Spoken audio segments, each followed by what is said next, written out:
श्री महावीर शासन की सदा जय हो, सदा जय हो। सुधर्मा स्वामी के गण की सदा जय हो, सदा जय हो। सुधर्मा स्वामी के गण की सदा जय हो, सदा। बोलिए शासनपति शरमन भगवान महावीर स्वामी की। सर्वप्रथम परमपिता परमात्मा शासनपति शरमन भगवान महावीर स्वामी के चरणाविंद में मेरा भावभीना वंदन नमस्कार। मेरे जीवन के सर्वस्व अनंत उपकारी मेरी दादी गुरनी मैया के चरण सरोजों में मेरा भावभीना वंदन नमस्कार। परम श्रद्धा परम आराध्या पूज्य गुरुनी जी महाराज के चरण सरोजों में मेरा कोटि से नमन। गुरु दरबार में उपस्थित भाग्यशालियों, गुरु चरणों में रहकर जो कुछ भी अंगीकार किया है वही कुछ देर आपके समक्ष सुनाने का प्रयास करना है। ज्ञानी महापुरुष फरमाते हैं कि ये इंसान दूसरों को परखने से पहले अपने आप को परख। लेकिन आज का इंसान क्या करता है, अपनी गलतियां अपनी कमियां तो उसे दिखाई नहीं देती और सामने वाले व्यक्ति की कमियां निकालना शुरू कर देता है। याद रखना, अगर आप एक उंगली सामने वाले व्यक्ति की ओर करते हो तो 3 उंगली किसकी ओर मुड़ेंगी? बोलो। 3 उंगली हमारी अपनी ओर मुड़ेंगी। तो ज्यादा कमियां किसके अंदर हुई? बोलो। ज्यादा कमियां हमारे खुद के अंदर ही पाई जाएंगी। लेकिन आज ये बात मानने के लिए कोई भी तैयार नहीं है। अपने आप को तो सब क्या मानते हैं कि मैं बहुत अच्छा हूं, मेरे जैसा तो दुनिया में समाज में कोई और हो ही नहीं सकता, और दूसरों को नीचा दिखाने के लिए हम हर समय तैयार रहते हैं। अभी आप धन के विषय में चर्चा सुन रहे थे। धन और धर्म दोनों की राशि क्या है? दोनों की राशि एक है। कभी हमारे कर्म ऐसे उदय में आए, धन आपसे चला गया तो धन को फिर भी आप कमा सकते हो। लेकिन जो धर्म है, धर्म की थैली है, अगर हमारे हाथों से एक बार छूट जाएगी तो उसे पाना मुश्किल हो जाएगा। अरे ये सब कुछ बाहर की निंदा चुगली छोड़ करके, एक दूसरों की बातें बनाना छोड़ करके अपने जीवन को धर्म में बना लो। क्योंकि चतुर्मास आता है, क्या कराने आता है? धर्म ध्यान सिखाने के लिए आता है, कर्मों की निर्जरा के लिए आता है, कर्म बंधन के लिए ये चतुर्मास नहीं होता। धन को हम ज्यादा महत्व देते हैं और धर्म को कम महत्व देते हैं। धर्म की थैली जब हमारे पास आ जाएगी तो हमारे को सब कुछ प्राप्त हो जाएगा। एक व्यक्ति विदेश में व्यापार कमाने के लिए गया। भाग्य का सितारा चमका कि उसे बहुत सारा धन उसने कमा लिया। आखिर उसे अपने गांव की याद आई, घर की याद आई कि इतना समय हो गया, अब मुझे वापस घर पर भी जाना है। आप भी बाहर कहीं टूर पर जाते हो, सफर करने जाते हो, जो अगर आपका 5-6 दिन का टूर है, फिर आपको किसकी याद आएगी? आखिर जाना तो कहाँ है? घर पर ही जाना है। अब वो व्यक्ति भी सोचने लगा कि मेरे पास इतना सारा धन हो गया, मुझे घर पर जाना है, लेकिन मैं जाऊं तो कैसे जाऊं? रास्ते में मुझे चोर डाकू लुटेरे मिल सकते हैं। फिर सोचा, चलो इस धन के बदले में मैं कुछ लाल खरीद लेता हूँ। ऐसा सोचकर उसने कुछ लाल खरीदे और उन लालों को एक पोटली के अंदर रखा और वो पोटली जेब के अंदर रखी और वो चल पड़ता है। जब आप सफर करते हो, सफर के दौरान में अगर आपने गले में चैन पहनी हो तो आपका ध्यान बार बार कहाँ जाएगा? बोलो, चैन की ओर जाएगा कि मेरी चैन सुरक्षित है या नहीं है। सुन भी रहे थे कि सोना, सोना क्या कहता है? मेरे को लेकर सोना। अगर सोएगा सो खो देगा, जागेगा सो पा जाएगा। आप देखते हो जो पहरेदार होता है वो गलियों के अंदर चक्कर लगाता है और चक्कर लगाते लगाते वो क्या वाक्य बोलता है? जागते रहो, जागते रहोगे, जागोगे तो कुछ ना कुछ पालोगे। और यही बात कौन कहता है? कौन कहते हैं? बोलो, नहीं पता? साधु संत नहीं कहते आपको? साधु संत भी यही प्रेरणा देते हैं, यही कहते हैं कि प्यारे बंधुओं, जागते रहो, जागते रहो। साधु संतों का काम क्या है जी? जगाना है। और आपका काम क्या है? सोना नहीं कह रही, जागना। क्या काम है? आपका काम है जागना। अब वो व्यक्ति चला गया, स्टेशन पर पहुंच गया और पूछा कि मैंने फलाने गांव में जाना है, कितना समय लगेगा? सब कुछ पता चल गया। गाड़ी के अंदर बैठा है और उसका ध्यान बार बार पोटली की ओर जा रहा है। जब हमारी बहनें धन को, सोने को तिजोरी के अंदर बंद करके रखती हैं, लॉकर के अंदर रखती हैं, तो लॉकर पे भी ताला और बाहर अलमारी पर भी ताला। क्यों ताला लगाती हो बहनों? क्यों लगाती हो? सास को बहू से खतरा और बहू को सास से खतरा। है खतरा? देख लो, है नहीं है? चलो अच्छी बात है, क्योंकि कहा भी है, अंदर ताला बाहर ताला, ताले ऊपर ताला।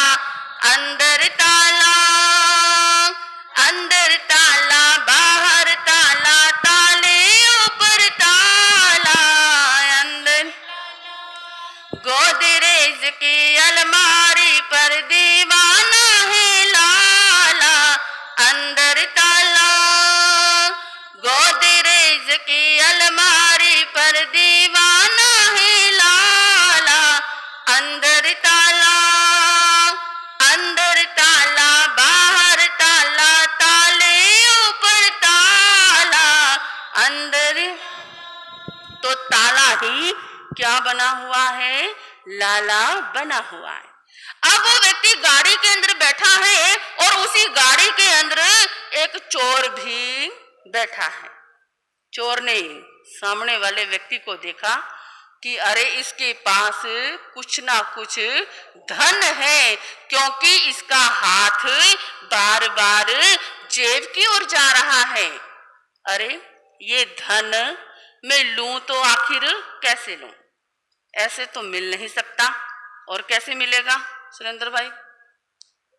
है? मित्र बना लो। मित्र बनाएंगे तो कुछ तो क्या हो जाएगा, फायदा हो जाएगा। चला गया वहां पर और कहने लगा कि मित्र तुम कहाँ जा रहे हो? मैंने फलाने गांव के अंदर जाना है। अच्छा मित्र, तो मुझे भी उसी गांव के अंदर जाना है। चलो मित्र, हम दोनों साथ रहेंगे, खाएंगे पिएंगे, बैठेंगे सोएंगे, बातें करेंगे और समय का भी पता नहीं चलेगा।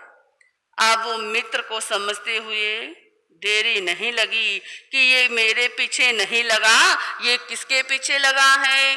प्रधान जी जाग रहे हो, सो रहे हो? जाग रहे हो? ये किसके पीछे लगा है? मेरे धन की थैली के पीछे लगा है। मुझे संभल जाना चाहिए। ठीक है। अब गाड़ी रुकी, दोनों गाड़ी से उतरे। सायंकाल का समय हो गया। एक जगह पर रुक जाते हैं। सेठ ने उस चोर से कहा कि मित्र तुम बाजार से खाना ले आओ, हम दोनों खाना खाएंगे और खाना खा करके सो जाएंगे। अब वो चोर तो खाना लेने के लिए चला गया और पीछे से सेठ ने अपना बिस्तर भी लगाया और चोर का बिस्तर भी लगा दिया। इतनी देर में वो खाना लेकर के आ गया। दोनों ने खाना खाया और खाना खा करके सो जाते हैं। सेठ को तो नींद आ गई, और नींद किसको नहीं आ रही है? मीनू भाई, किसको नहीं आ रही नींद? चोर को नींद नहीं आ रही। क्यों नहीं आ रही खजांची भाई? है? ढल की थैली दिख रही है आपको, तो नहीं दिखाई दे रही इस माइक में? है? चोर को नींद नहीं आ रही। सारी रात्रि होगी। वो सेठ के बिस्तर को टटोलता है, सेठ के सामान को देखता है, लेकिन उसे धन की थैली नजर नहीं आ रही। सोचने लगा कि धन की थैली तो इसके पास थी, और लेकिन मुझे नजर क्यों नहीं आ रही। ऐसा करते करते पूरी रात्रि व्यतीत हो जाती है। सेठ की आंख खुली। सेठ ने चोर से पूछा कि मित्र क्या तुम सोए नहीं? नहीं मित्र, मैं तो सोया पड़ा था, मैं तो अभी उठा हूँ। अच्छा चलो कोई बात नहीं, आज हमने अगले गांव में जाना है, चलो तुम बाजार से नाश्ता ले आओ, हम दोनों नाश्ता करेंगे, फिर अगले गांव की ओर चल पड़ेंगे। चोर नाश्ता लेने के लिए चला गया और पीछे से सेठ ने अपना बिस्तर भी उठाया और साथ में चोर का बिस्तर भी उठा दिया, और इतनी देर में वो नाश्ता लेकर के आ गया। दोनों ने नाश्ता किया और नाश्ता करके गाड़ी के अंदर बैठ जाते हैं। बैठे हैं गाड़ी के अंदर, बातें कर रहे हैं। अब सेठ का ध्यान फिर से कहाँ जा रहा है? उसी पोटली की ओर जा रहा है। चोर देखने लगा, अरे ये कमाल का व्यक्ति है, ये धन की थैली रात्रि में कहीं और दिन में कहीं और। पूरी रात्रि मैंने इसके सामान को देखा, इसके बिस्तर को देखा, लेकिन धन की थैली मुझे नजर नहीं आई। कोई बात नहीं बच्चू, कल तो तू बच गया, आज तू मेरी नजरों से बच नहीं पाएगा। आज तो मैं तेरी ये धन की थैली किसी भी हालत में लेकर के रहूंगा और मैं मालो माल बन जाऊंगा। वही गाड़ी रुकी और अपने स्थान पर पहुंचे। सेठ ने फिर चोर से कहा कि मित्र बाजार से खाना ले आओ। खाना लेने के लिए चला गया और सेठ ने अपना बिस्तर भी लगाया और चोर का बिस्तर भी लगाया। इतने में वो खाना लेकर के आ गया। दोनों ने खाना खाया और खाना खा करके सो जाते हैं। सेठ तो फिर सो गया। फिर नींद किसको नहीं आई? मुकेश भाई, किसको नींद नहीं आ रही? बोलो। चोर को नींद नहीं आ रही। नींद ना आने के भी कई कारण होते हैं। योगी को नींद नहीं आती, भोगी को नींद नहीं आती, जिसके सिर पर कर्जा चढ़ा हुआ हो उस व्यक्ति को भी नींद नहीं आती, जिसकी जवान बेटी घर पर बैठी हो उस व्यक्ति को भी नींद नहीं आती, जिसके दिमाग पर भारी टेंशन हो उस व्यक्ति को भी नींद नहीं आती और चोर को भी नींद नहीं आती। पहले दिन की भांति चोर सेठ के बिस्तर को देख रहा है, लेकिन उसे धन की थैली नहीं मिली। सारी रात्रि वो नहीं सोया, बस मन के अंदर एक ही इच्छा, एक ही भावना आ रही है कि मुझे किसी ना किसी तरीके से वो धन की थैली मिल जाए और मैं मालो माल बन जाऊं। प्रातः काल हुआ, दोनों उठे। अब अगले दिन दोनों ने अलग अलग गांव में जाना था। चोर सोचने लगा कि धन की थैली तो मुझे मिली नहीं, आज हम अलग भी हो जाएंगे। चलो मैं इस सेठ से ये मंत्र ही पूछ लेता हूँ। ये कौन सा मंत्र है कि धन की थैली दिन में कहीं और, रात्रि में कहीं और होती है? जींद वालों, सीखना है आपने ऐसा मंत्र है। ऐसा मंत्र अगर मिलने लग जाए तो स्थानक में क्या हो जाएगी? भीड़ शुरू हो जाएगी, पैर रखने की भी जगह नहीं मिलेगी। जिसके चेहरे कभी ना देखे हो वो व्यक्ति भी यहाँ पर आना शुरू हो जाएंगे। लेकिन जिसे धर्म से, सच्चे गुरुओं से सच्ची श्रद्धा है, चाहे कितने भी आंधिया तूफान आए, उन्होंने स्थानक में पहुंच ही जाना है। जो सच्चे श्रद्धालु होते हैं वो यही सोचते हैं कि चलो हम गुरुओं के द्वार पर चलते हैं। अब वो चोर कहने लगा कि मित्र, मैं आपको गुरु मानता हूं, आप मुझे अपना शिष्य मान लो। अच्छा, मैं आपका शिष्य हूं, कम से कम अपने शिष्य को वो मंत्र तो बता दो कि धन की थैली दिन में कहीं और होती है और रात्रि में कहीं और होती है। सेठ सोचने लगा कि जब इसने मुझे अपना गुरु मान ही लिया है, चलो मुझे भी क्या कर देना चाहिए, बता देना चाहिए। कहने लगा कि मित्र, वो धन की थैली कहीं और नहीं, तूने मुझे टटोला, मेरे सामान को टटोला, मेरे बिस्तर को टटोला, सब कुछ तूने देखा, परखा, निहारा, लेकिन तूने अपने आप को नहीं परखा, तूने अपने आप को नहीं टटोला। वो धन की थैली कहीं और नहीं, तेरे ही बिस्तर में, तेरे ही सरहाने के नीचे रखी हुई थी। चोर ने माथे पर हाथ मारा। अच्छा, वो धन की थैली मेरे बिस्तर में, मेरे सिरहाने के नीचे रखी हुई थी। ओहो, अगर मुझे पता होता तो आज मैं मालो माल बन जाता और वो धन की थैली लेकर के 9-2-11 हो जाता। अब पश्चाताप करने से कुछ भी बनने बनाने वाला नहीं है। तो प्यारे बंधुओं, कहने का यही मतलब है कि आज का इंसान अपनी गलतियां, अपनी कमियां तो नहीं देखता, दूसरों की क्या देखता है?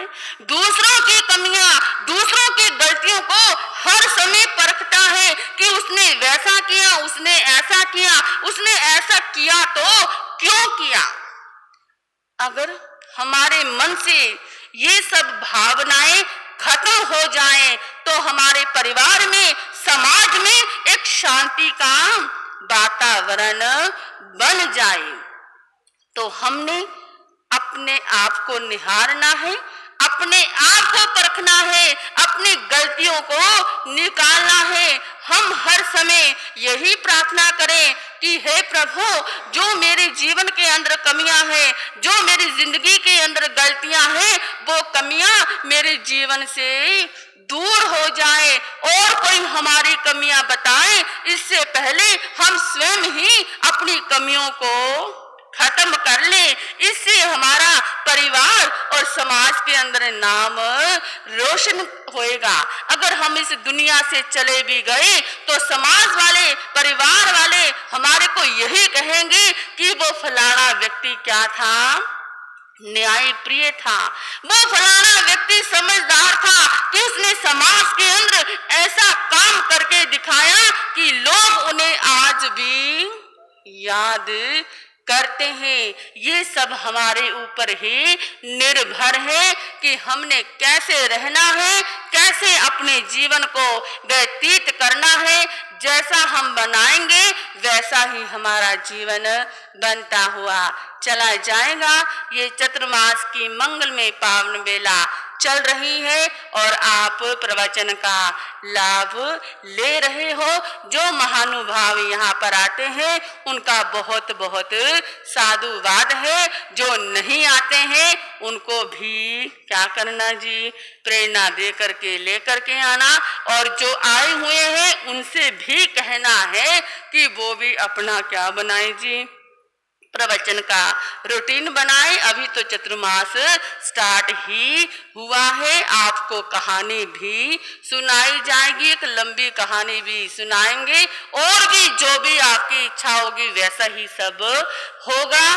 तो हमने तो प्रेरणा देनी है, आपने उस प्रेरणा को सार्थक करना है। ये आप सभी का कर्तव्य है, फर्ज बनता है कि साधु संतों का यहाँ पर चतुर्मास है। सिर्फ 1 घंटा, ज्यादा समय नहीं, सिर्फ 1 घंटा प्रवचन का। तो हमने क्या करना है, स्थानक में आना है, खुद भी आओ और साथ में औरों को भी लेकर के आओ और अपने जीवन को सफल बनाओ। अब सभी मिलकर के भजन की 2 पंक्तियां बोलेंगे, उसके पश्चात सूचना, जयकारे और मंगल पाठ होगा। अब सभी मिलकर के बोलेंगे, संकल्प हो हमारा इंसान हम बनेंगे, संकल्प हो हमारा